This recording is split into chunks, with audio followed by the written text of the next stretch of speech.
America is spending $100 billion covering for smokers alone, which was again the GDP of a billion people. So I was thinking, if it's $100 billion for smoking, how much for all the sinful activities? Yeah.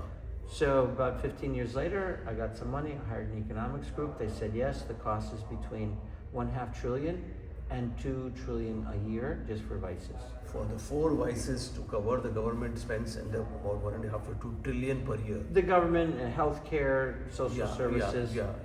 So the government and private insurance and all of these, they all end up spending that much. So then once we had that larger picture, then it's like, what are the ramifications of that? And the simple ramification is that if we didn't have to cover that cost, we could reduce our insurance premiums by 50%. Yeah.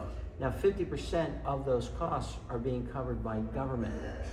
So if we didn't have to cover those costs, or if people covered their own costs, then the cost of government would also be cut in half. Yeah. So it'd be cutting our insurance premiums 50% and be cutting our taxes by 50% while be getting better.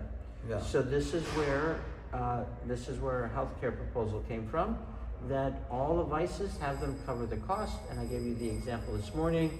Obesity and alcohol are costing $2 trillion a decade. So people who have those vices, they should pay. That's what you say. So they should people pay. Who don't. They should pay for those things and cover the cost themselves. Yeah. And the people who don't have those vices, they don't. They get to save the money. Yeah. So now it becomes this. So what makes lifestyle, especially one of the strengths of lifestyle, is that with many healthcare issues, you cannot find a correlating cause. So if you get the flu, who do you charge? There's no. Yeah. But with lifestyle, you have alcohol for drinkers, you have tobacco for smokers, you have junk food for the obese. Yeah. And so they have a retail product. If they pay as they go, then it is a revenue generating, independent of government taxes. So 50% of our medical costs is lifestyle, is what we call devices. So I think that summary part is a good thing, yeah. So in the example of obesity, it's $2 trillion a decade. And if you divide this equally between all the junk food, it is only 10 cents. So you pay the 10 cents, you have universal health care for all obesity-related healthcare services for free. And you just removed $2 trillion worth of cost burdens from taxes, from insurance, from government social services.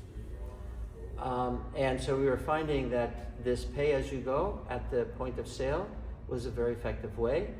And unlike other areas of healthcare, there's the retail product. In the case of... So when you buy the junk food, when you buy the tobacco, when you buy the whatever these the vices products are, then you pay 10 cents more. And that's what in goes junk into food, the, it's 10 cents. With smoking, it is $4.50.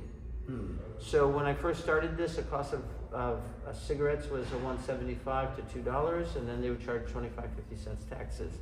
Today, here in LA, I believe it's $8 to $10, and in Hawaii, it's like $9 to $14. And none of it goes to their insurance. Under this program, it'd only be about $4.50, so it'd be 1/2 to 1/3 the price, but better health care. Now, I really studied tobacco very thoroughly, just because Clinton had gone up to the tobacco companies, and so this was what was playing in the newspapers. And then when I hired an economics man to give me the numbers, and then I got a lot more information there. So tobacco is very revealing. So the government beat up, first they were paying no taxes because tobacco lobby was very strong. Clinton came in, destroyed that lobby. So then government piled on, and they charged 2 to 3 times the price of the actual social cost. And then none of the money goes to smokers. So then smokers go into the hospital. There's not enough money to cover their health care. So now they're cannibalizing other people's health care to cover the smokers, even though the smokers have covered 3 times the price.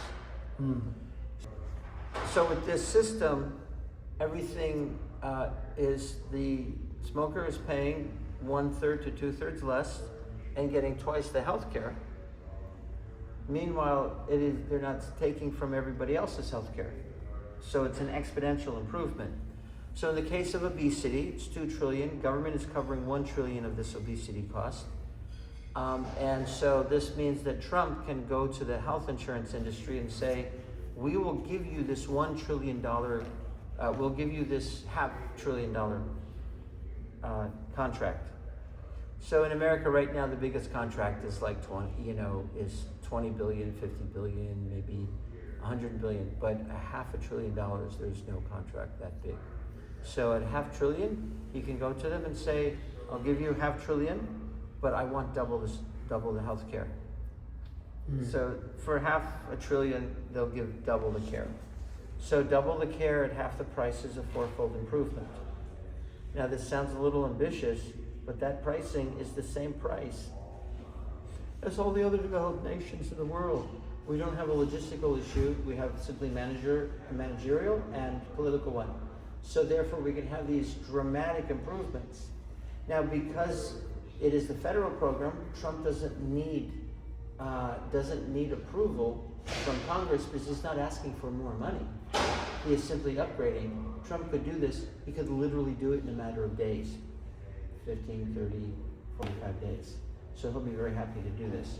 So I'm running for governor in order to introduce we have about 200 policy proposals.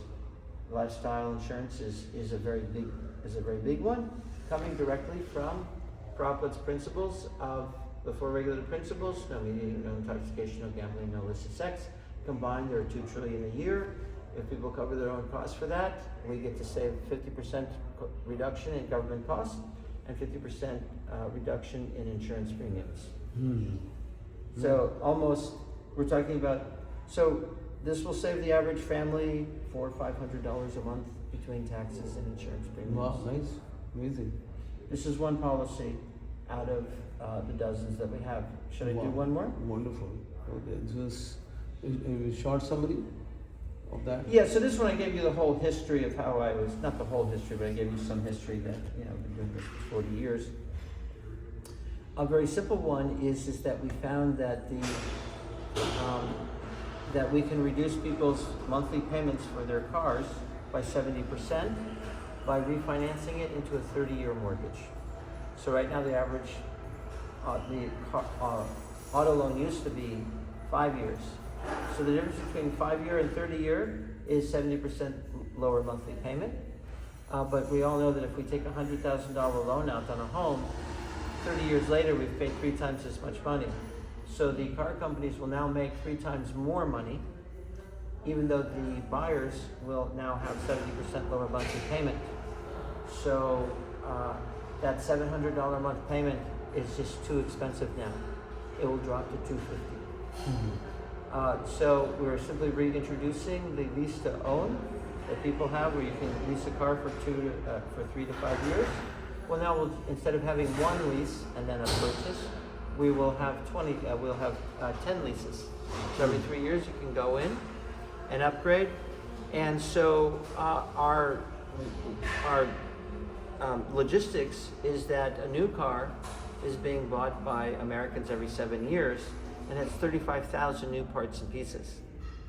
If you simply upgrade and and fix the car, it's only 1,500 to 3,000 pieces. So with the constraints that are happening with the global supply chain and the cost of commodities going up, this is the only affordable option for the auto companies in order for them to do. So I'll close on this one. In the case of Japan, they have Toyota has 150 million cars, and Japan, all their auto companies combined, have 400 million cars.